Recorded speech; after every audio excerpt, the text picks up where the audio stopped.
we'll start from Matthias, and then just go in order, I guess. All right, we are rolling. All right, hello everybody, and welcome to the armchair quarterbacking session, where we get to look at not just Matthias's draft, but everybody else's, and sort of get a sense of the decks we're going to be watching when it comes time for the matches to be played a few hours from now. So this was the draft we just watched, where Matthias sort of started out drafting red black and pivoted into blue black, and we're going to sort of go around the table, starting with the person who was passing to, which was Zeke. And so with Zeke's draft here, we see primarily red and black cards. So this does explain sort of the pattern we were seeing, where alternating packs would just be completely dead for Matthias's red-black deck. But Zeke, it looks like, sort of wound up with kind of the removable tribal deck, where he's got, a ton of these red removal spells like Incendiary Flow, Collective Defiance, and some black removal spells too, like these Invasion of Growth. It's got Locking Serpent, which he may or may not transblast, which I'm sure is going to give Matthias great pain that this didn't get to him, because this is a ideal Demir win condition here. In terms of rares, can I sort rarity? Yeah, there we go. We've got Locking Serpent that we saw, Collective Defiance, which we saw, Mishra's Command, which is sort of a funky removal spell with a bunch of modes that you mostly just rummage and kill the thing. And then Hidden Investigator is a nice little value guy. And in terms of how he got there, how do I see which log to mention? Oh, I go to see picks, right? Yeah, here we go. I got pick summary. Ooh, here we go. Those first picks were yeah, this is funky. His first picks were this Homicide Investigator was pack one, pick one, and then sort of followed up with, I guess, the black cards, which Matthias passed to him. Like, I remember this Fester Reach we kind of wanted to take, that is like a stalker. You were talking about as the best black card in the pack, where he took the shock, I think.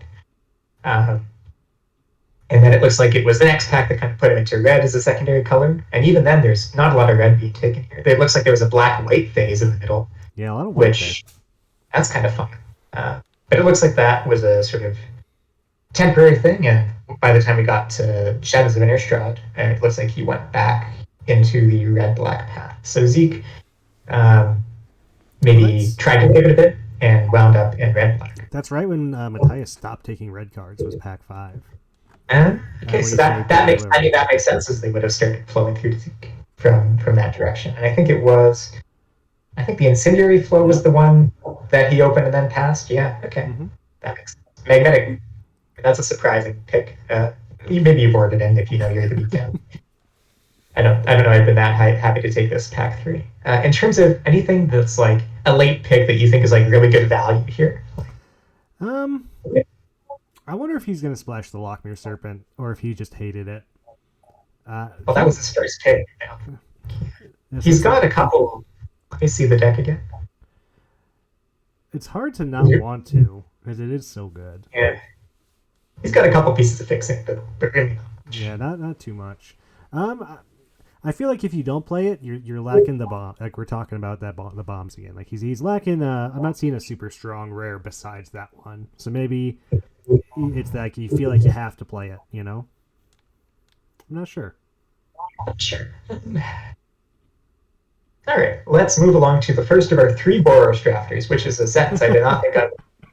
I didn't want to. You might have seen this if you've seen these icons up here, but Daniel, Ryan, and other Daniel were all 3 of them. At least they were none of them right next to each other. But like, Boros is a popular deck, but I'm not sure I've seen anything quite like this, where 3 people are all trying to make it work. So let's just first off. The thing that the juice that always makes Boros go is your cheap creatures, right? So let's look at those first. We got here some good ones. 1-drop. So the Weaselback Red Cap kills people. The Thraven Inspector, great card. Recruitment Officer, great card as well. 2 drops. Norn's Inquisitor, not a bad one. Seasoned Consultant hits pretty hard. Is this the one that dies into a... Yeah, this is a nice little annoying one. Yeah. We kind of fall off a bit after that. got some inside sources. We're going wide pretty well. I see Art of Malediction, wonderful Yeah. card. Love this guy. Love this girl. Um, do we have? We've got the on the job and the bad on the job. Like, This looks like got on the job at home. a nice Boros deck, and you got the Aurelia up top. Like this looks like a nice little Boros deck.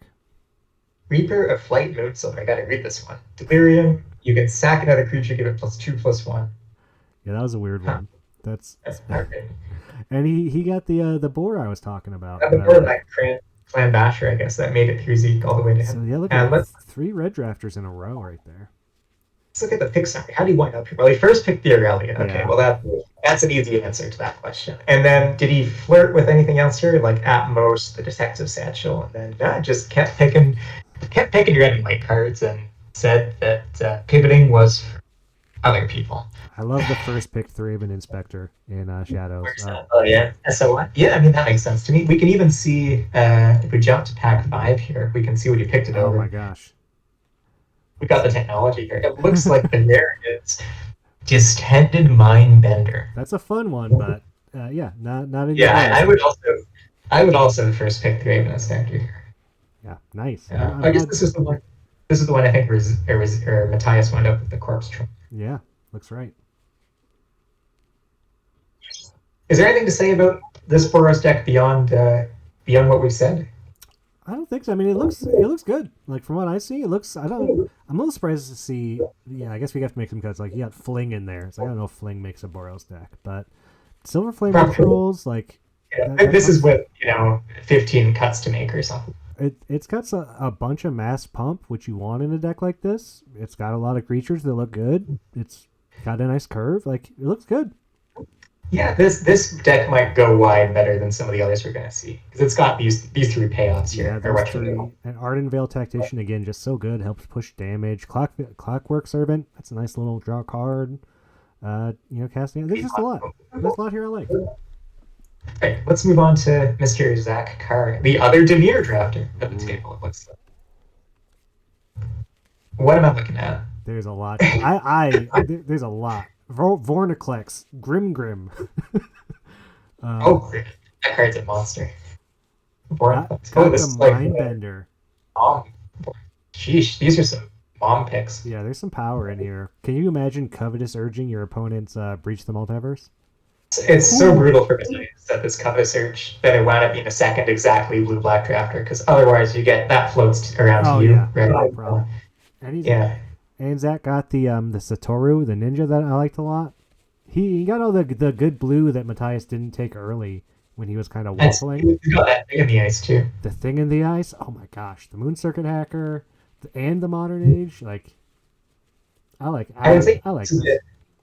It looks a bit more like I was gonna say big blue, but he's also got it's not like his curves messed up. He's got a ton of cheap cards here. Maybe he also has some good big boys up here. Maybe light on removal.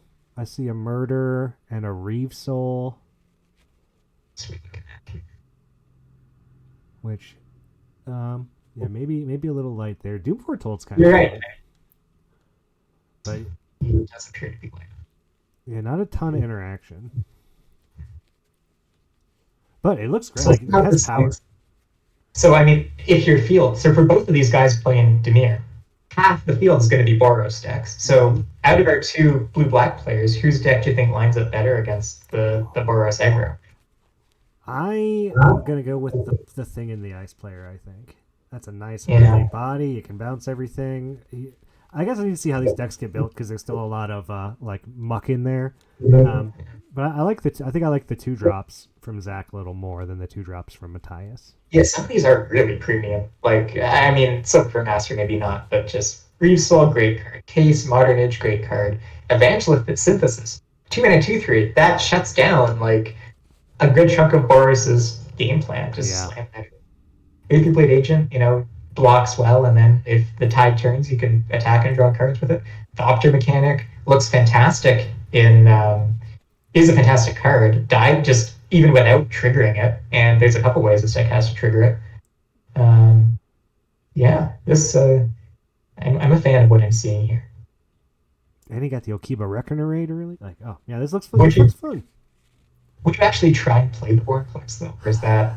I don't think that you out of need we've got to. these 2 falls, we've got 2 Uncharted Havens. Maybe with And the fixing, but I don't think you need to. Like, I think Archpriest, Grimgrun. Again, you've got bombs in blue black. I don't know. You need to splash a double green.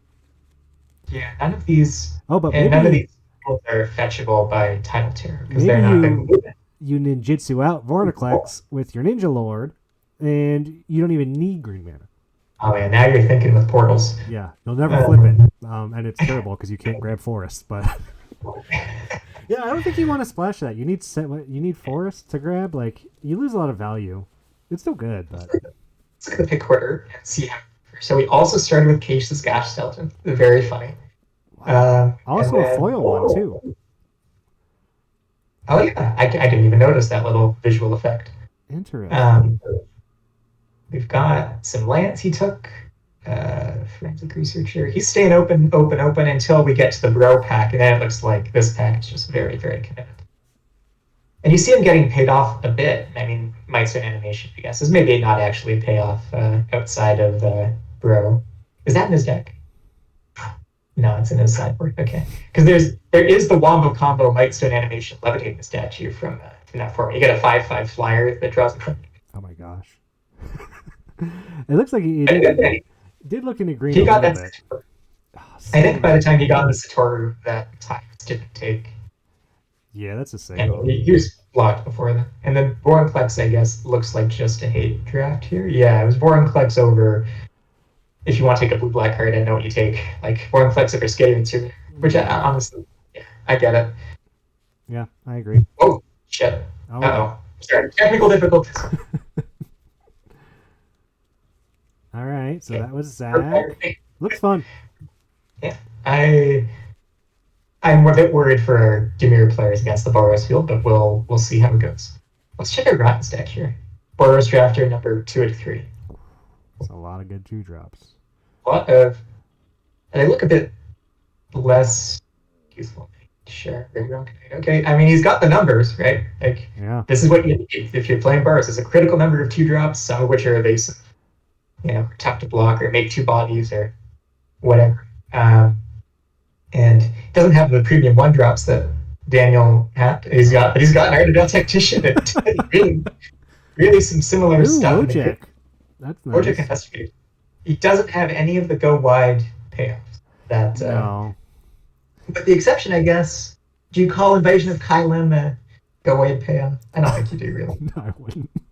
Only bumps No. 2 creatures. Some nice removal too. I like the removal. The Prison Sentence, Fiery Temper can go face is real nice in a deck like Stream this. Barrage deals to face as well. Yeah. Yeah, I mean, he's got. That's traditionally what you want, right? Out of your aggro deck removal is, kills what you need to kill and maybe. Like a little bonus to their face. Yeah, exactly. Jaren Hazard. What's this do again? It cares about legendary creatures. Or legendary, yeah. So you can look at your top 6. If you find a legendary creature, you put it on the battlefield. But you need legendary creatures. There's a couple. It's got exactly 2 of them. So that'll have to be enough. I mean, It's still haste. It's still a 5/4 haste. Yeah. If you're hellbent or heckbent, I guess. Yeah. Fair enough. Let's see how we got here. So it looks like he started off with the Wojek Investigator and did a bit of staying open with this evidence exam. Ooh. Sanitation of Thompson, but by the time we get to pack 2, he's pretty much locked in here. Yes. Prison Sentence and Queen Kyle. Queen Kyle is a really fun card, by the way. Like, you get to tap this, you like madness out a bunch of crap. Oh, he has the Fiery Temper, which has madness too. Yeah, so you can. I mean, it won't work with Kyle. Like, you can do the. It'll feel similar to what Kyla does for 1s and 2s and 3s, even though it will use a different mechanism to achieve the same effect. Interesting. He's got some. He picked up, I think, some of these interesting cards late. Like, this is what you want to see if you're drafting: is like picks 10 through 12. You're still getting cards in your colors, and that's mostly what it looks like he's got here. Emgrave Paladin, Flutter Fox. It's just the downside is you wind up doing things like first picking a Flutter Fox out of a pack, right? Which is, it's a fine card. You never get. Oh, I did the thing again. You never get enough 2-drops. But this deck is maybe missing some of the like high end power that's going to be found in some of the other decks. Yeah, And yeah, the but good news is though, Boros is the deck that needs it the least. yeah, So that's we'll the see thing. how. As far as we're talking about like all these bombs and how you really want to bomb in your deck, you can kind of avoid that if you play an aggressive Boros deck. You can kill them before they get to their breach. My favorite card in here is actually this kite sail. Just this like genre of card always I think overperforms in like chaos draft aggro decks where you just like you just need evasion, right? And this just makes all your creatures unblockable essentially. Yeah, It's, it's not bad. the board stalls out. This is what you're hoping to draw. All right, let's move on to Chris G, who says he's mono green. That's a lie. He's actually Simic, but he's playing these two Invoke the Ancients, so he's got to be pretty heavy green. And Great we did card. see a lot of good green cards coming around, so I think I'm curious to see what that's led to. Let's just do a first sort by rarity here, and that's already like a good sign for your deck is your rare slot being bigger than your uncommon Oh slot. yeah, So there's a lot of good cards I like here. Colossal these Sky aren't Turtle's all fun. Invoke the these aren't Ancients all is strong. fantastic.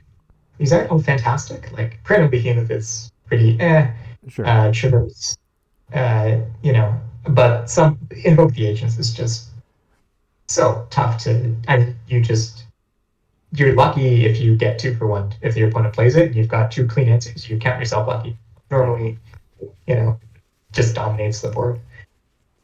Let's go back to. And I like he's got a lot of ways to grab lands to kind of help with this for green mana cost. You know, with the Traverse, Yeah. with the cat, the Panther. I like it. He's got some good ramp in here too, with the Tunnel Tipster, with Open World Captive, with Portent Tracker, Nervous Gardener, Sword of Flourishing Blue. Oh, that's a really nice one for this deck. Yeah, got the spinning wheel too. Yeah. Okay, I can buy like if you can play this card on 5, it might be the best card that we've seen in anyone's deck. So, maybe the Aurelia would be above it, but not that much. Do you think he's gonna splash the Galta? He does have a blue-white land down there. I think the double white makes this too hard to splash. It's worth thinking But about. you're in green with Traverse and Panther. Yeah, I just don't see it.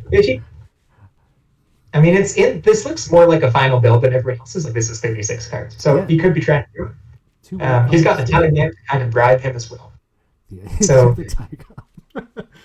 What are we doing? Yeah, we're rebounding Thirst for Knowledge. Love it. Epic Confrontation, Isaac Ataxius. Traverse. Well, you're about oh Invoke. my gosh, Invoke. Yeah. What are we talking Yeah. about? Okay, we've caught up to the plan. I see the plan. I see the vision. You can't literally go 4 into 5 without having one of your like 5-color dorks in play, and you actually don't have really 5-color dorks. You've got dorks that tap for green. But I see the vision. Because when you have this and you play this and you prop it, right? Like, I love it. I love it. That might be the biggest thing that any deck can do that we've seen so far. So I hope that happens in some of these games because that would be pretty sweet if it does happen. Yeah, I'll be curious to see if that white makes the cut. But yeah, that looks cool. Let's take a look at the deck of the draft journey here because I'm curious to know sort of how the white got in there and how serious it is. Okay, it looks like he started with the Nervous Gardener. That's a really interesting first pick. Yeah, That's like a really open pick. So he took that over a Shock and over Urgent Necropsy, which is a good card. That explains why how lots of wound up in black green. So we'll get to there, but we get to lots of this. This does sort of look like the classic way to describe it is you hook and cut somebody where you pass them a really good card and then you take cards of that same color to mess with it. So we'll see what that did to Lutza's draft when we get there.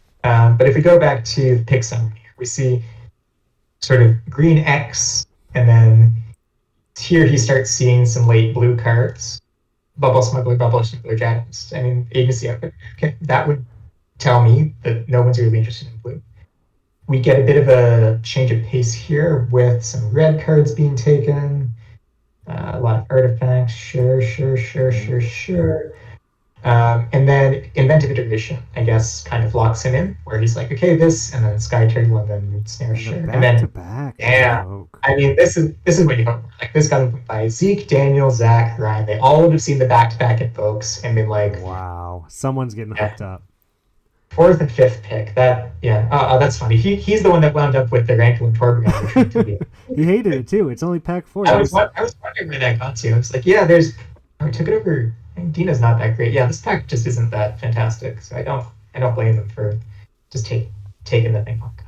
No, that looks like I mean, when you get past 2 invokes, you know you're supposed to be in green. You know, like Yeah, that's like the loudest signal I've ever seen. Uh, so the Galton Mavrin was a first pick here, kind of speculatively, and then the Tygam 7th pick Tygam. Holy jeez, like that's what can happen when 5 of your drafters are in the same 2 color pairs, and then yeah, and then honestly, yeah, red black. I don't know. So no one wanted the blue white cards, right? No one's in Jeskai. No one's in Seeks and Rakdos. So which no one's every white deck is a Boros deck. No one's in a yeah, no, so white green, white black. They're all out of here. The only thing every red deck's a Boros. Yeah, all the red and white colored pairs. No, sorry, there's a red black. So red blue, red green, both gone, and then 3 of the 4 white color pairs all gone. So we've only got 5 out of 10 color pairs in this draft. Very funny. Very interesting. Yeah, Chris's deck looks very cool. I am excited to see how this one plays out. Thunderous Snap. I didn't even notice the Thunderous Snapper. That's pretty hot. That's in there. Is that in his deck? Yeah, Thunderous. That's hot. I mean, imagine your vocation's drawing you a card, and the rebound will trigger it too, right? So, you Thunder Snapper, Tygam, you play Vocations, draw a card, make 2 5 times, rebound, do it again. Like you're dreaming. I mean, that game's over. That game is over. Yes. You can breach as many times as you want. Maybe not as many. Yeah, and this doesn't even get hit by his bombs are breaching. Not Gauntlet though. If they breach Gauntlet, you might be in trouble. That's true. I mean, you probably board it out again. All right, he's got the Surveyor, I guess, if he really wants to Gauntlet. He got that spinning wheel. Yeah, he might be serious about this Gauntlet thing. It's a crazy card. It's a 7 mana, 12/12 that makes giant dinosaurs or arbitrarily many lifelinking vampires. It's a bomb. 7 mana, 12/12. Hell. With trample too. They can't just jump that thing. Can't just jump it.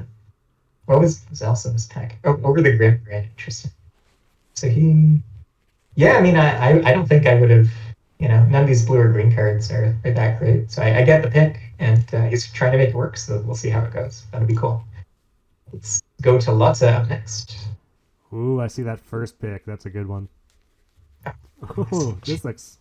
Now when you sound like, yeah. Yeah, that's probably the best rare you can open. I see a lot of pivoting. This looks like pretty much straight down the middle.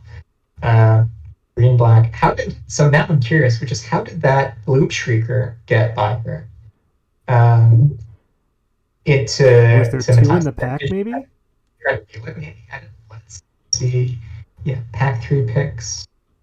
Then the Loop Shrieker, then... Or is it coming the other way here? Oh, she took the Takanuma over. Interesting. I like this as like thinking it might wheel and a land that does things. Okay, yeah, this seems very reasonable to me. Yeah.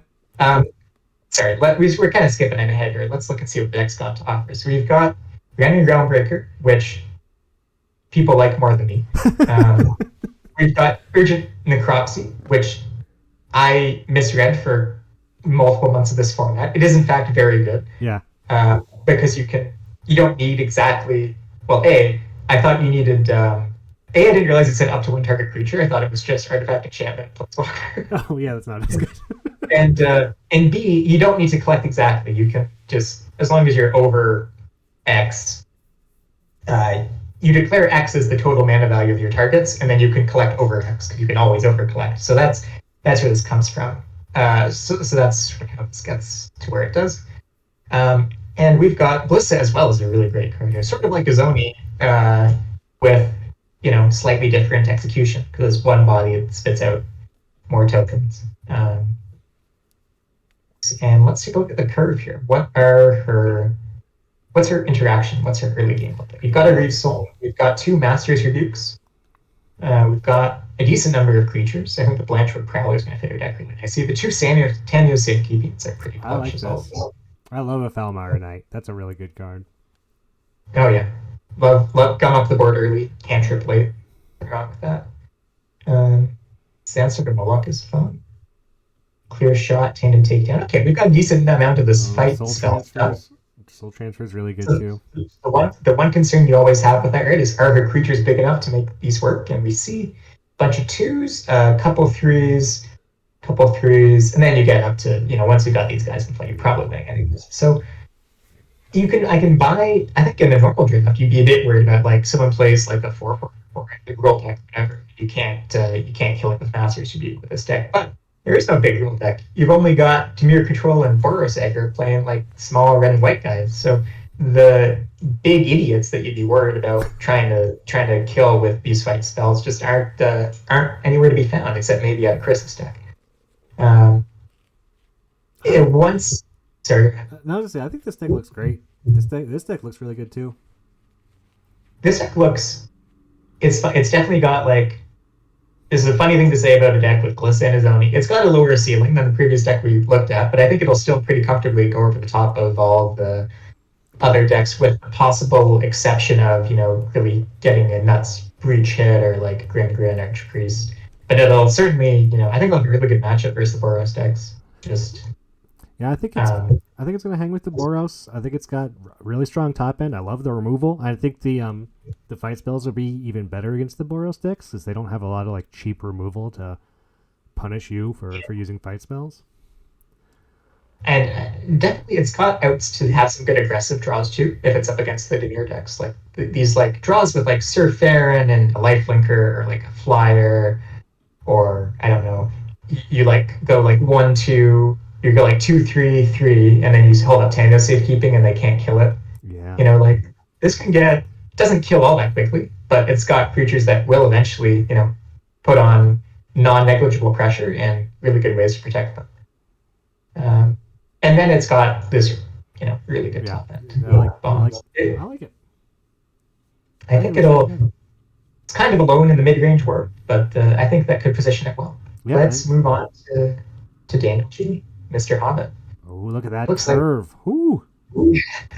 He's definitely got the cheapest Boros deck that we've seen so far. Let's just for comparison here. We've got 6 1s, 18 2s, 9 3s, and 1 4. And this is a C. This is a 3 drop. Whereas if we look here, 12 12 7 and 17 13, saying, okay, it is actually fairly similar to.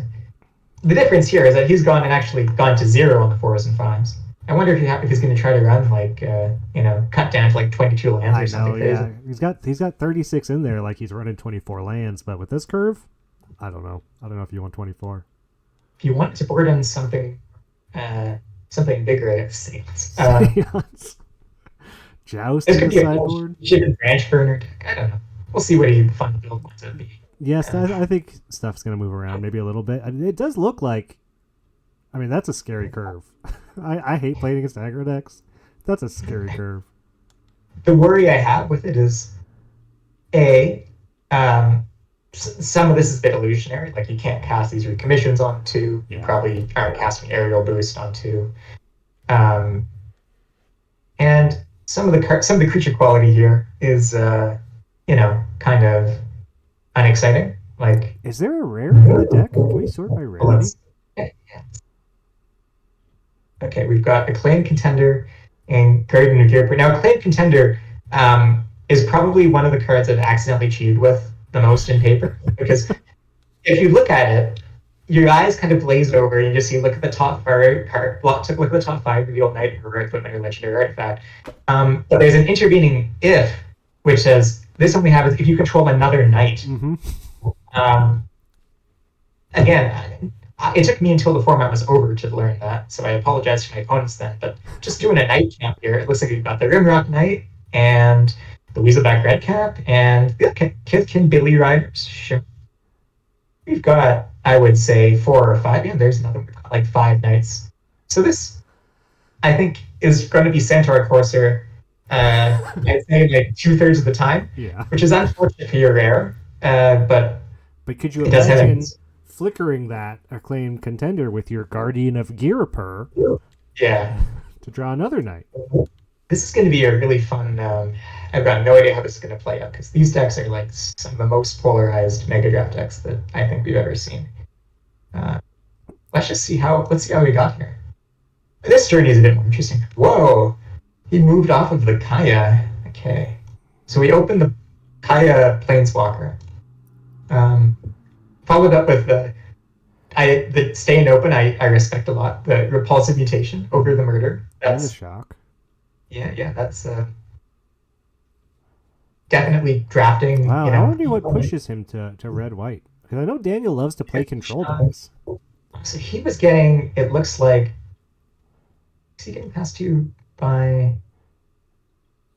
Lata. No, he was passing. He was passing to Matthias. Yeah. So Matthias took the shock from this pack. Yeah. So he was getting passed to by Lux and Chris.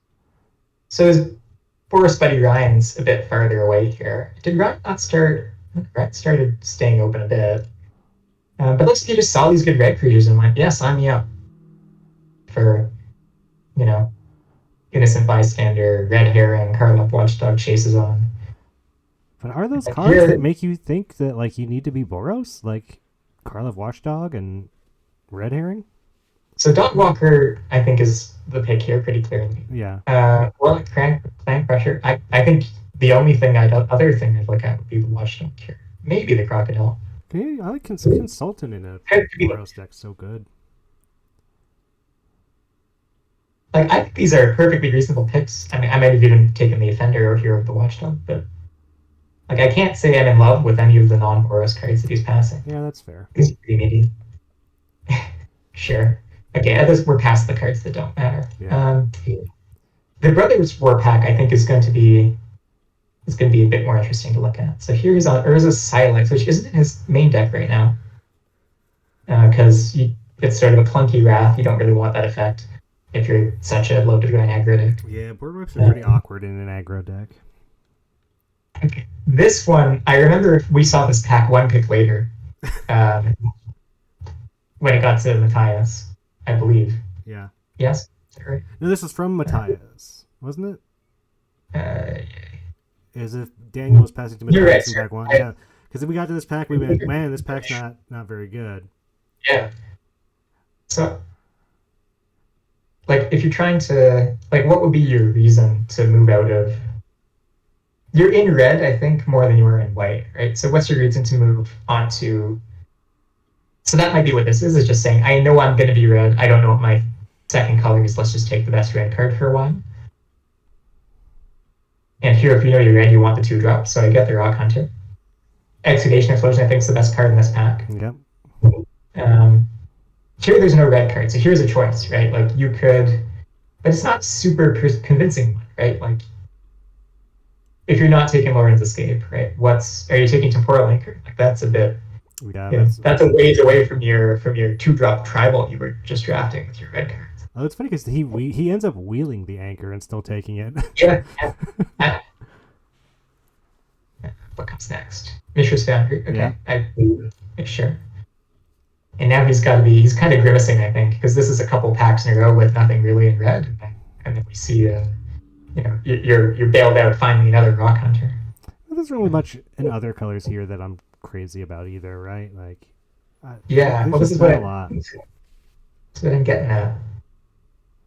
I'm surprised the Sigil's not in this deck. I think that's really good if you know you're aggressive. Maybe he's sideboarding it in. Recommission, sure. And then here, yeah, I'm kind of at the point here if I'm drafting where I'm like, okay, what do I take that makes, even if it's not open, I've just got to justify all these, all the resources invested in these cheap red 2-drops, and I've got some white cards already.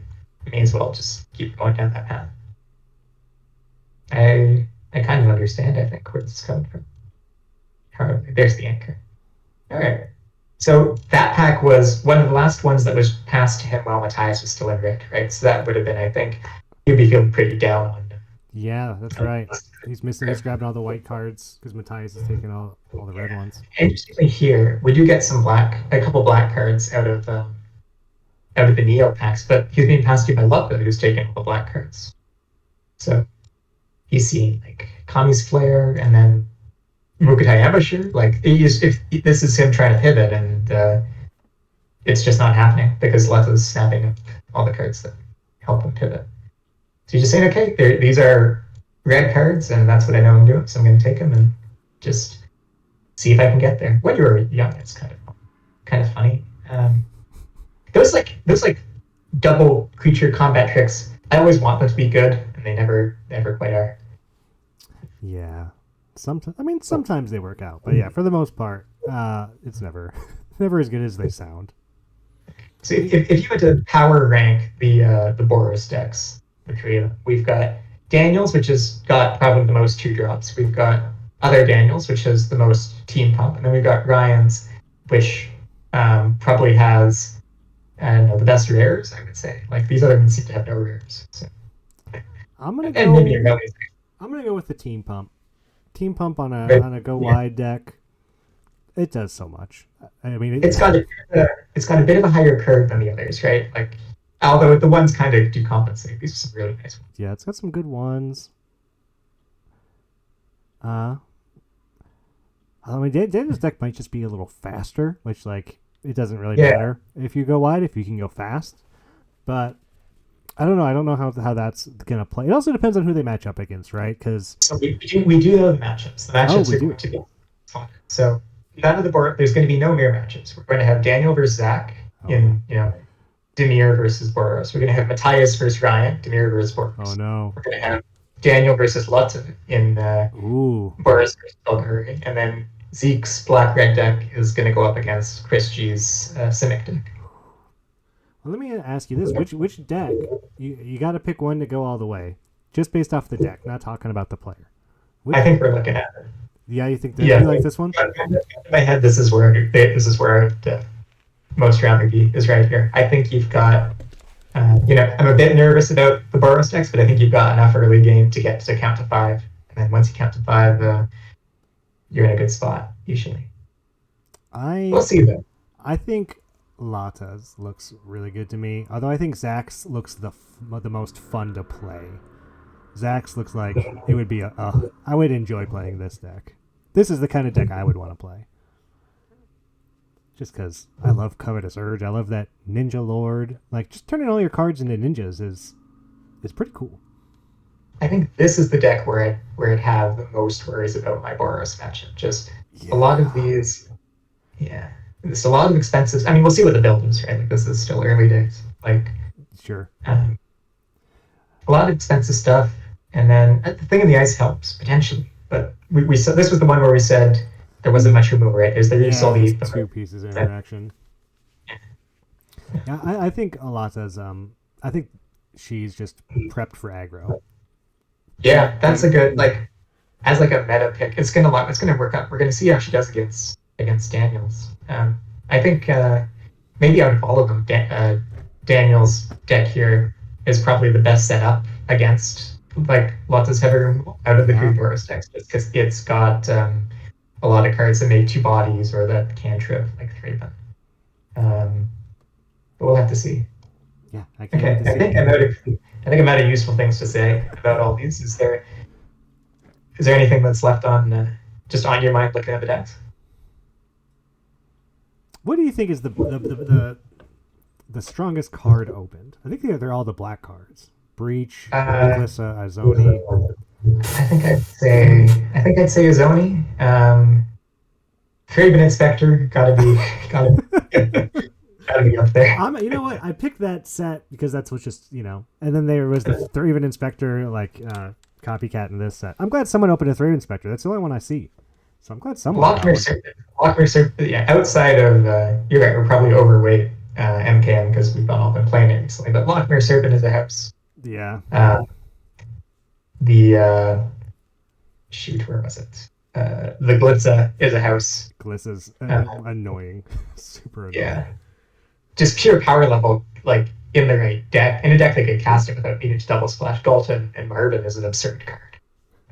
But it's in a, this deck has some lifting to do to cast it.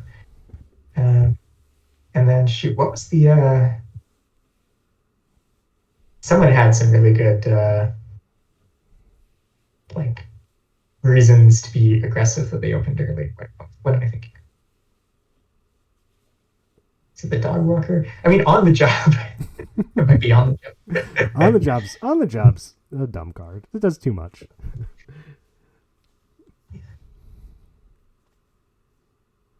All right. Yeah, I know. That's great. I'm excited to watch Matthias play against Chris or against Ryan. That's going to be the game that we watch. So yeah, come back for that match and get ready to find out who our Murders at Karlov Megadraft champion is. Who they are. Anything the peanut gallery's been wanting to yell at us for the past half hour, or are we on point? I just joined, but I want to yell. Ah! Thank you, Steve. Oh, cool. So we come back. You guys could just fill an hour and 20 more minutes of dead time. Right? On the job at home, AK work from home. Oh, that's a good joke, sorry. Still half an hour. Who's your favorite for league winner? I like Mr. Lupa. I mean, Matthias having a 2-match head start has actually got me the right answer. Yeah, he has to go 0-3 to not win, right? Is that true? Didn't everyone get to 19?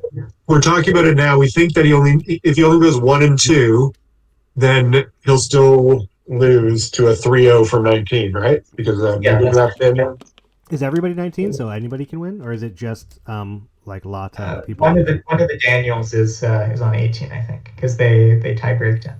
Okay, but hey, it could still be anybody's game. You never know.